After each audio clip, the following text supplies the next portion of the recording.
Let's begin with the rule that defines the number e. E is the unique number such that the derivative of e to the x with respect to x equals e to the x itself. It's the one exponential function that is its own derivative. Natural log, written ln x, is defined as the inverse function of e to the x. So if y equals e to the x, then x equals ln y. And this inverse relationship is what lets us undo exponentials and logs when we differentiate. From this we get four core derivative rules. Derivative of e to the x equals e to the x. Derivative of a to the x equals a to the x times ln of a. Derivative of ln x equals 1 divided by x. And derivative of log base a of x equals 1 divided by the quantity x times ln a. Each of these has a chain rule version for when the exponent or the argument is itself a function of x.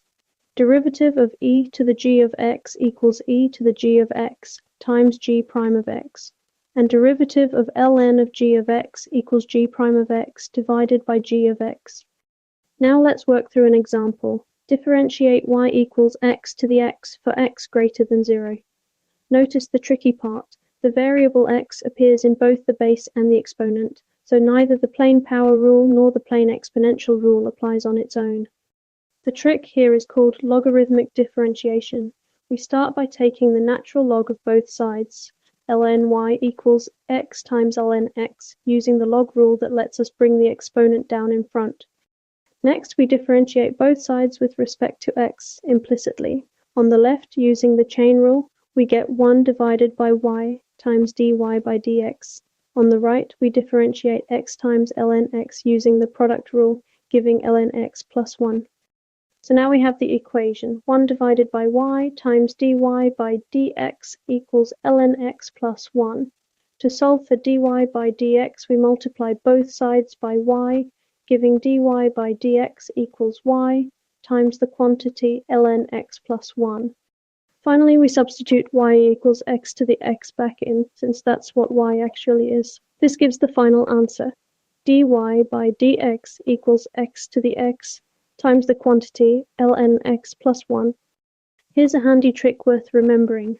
Any expression of the form base to the x, where the base is unusual, can be rewritten as e to the power of x times ln of that base. This single rewrite turns any strange exponential into a form you can differentiate directly with the chain rule. A common trip-up is confusing the power rule with the exponential rule. The power rule needs a constant exponent and a variable base, while the exponential rule needs a constant base and a variable exponent. When the variable shows up in both places at once, like in x to the x, learners often freeze because neither rule applies directly. So here's a teaching tip.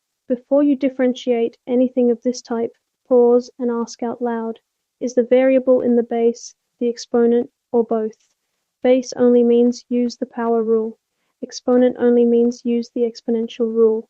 And both means you need logarithmic differentiation. Run through this three-way check every single time before you write down a single line of working.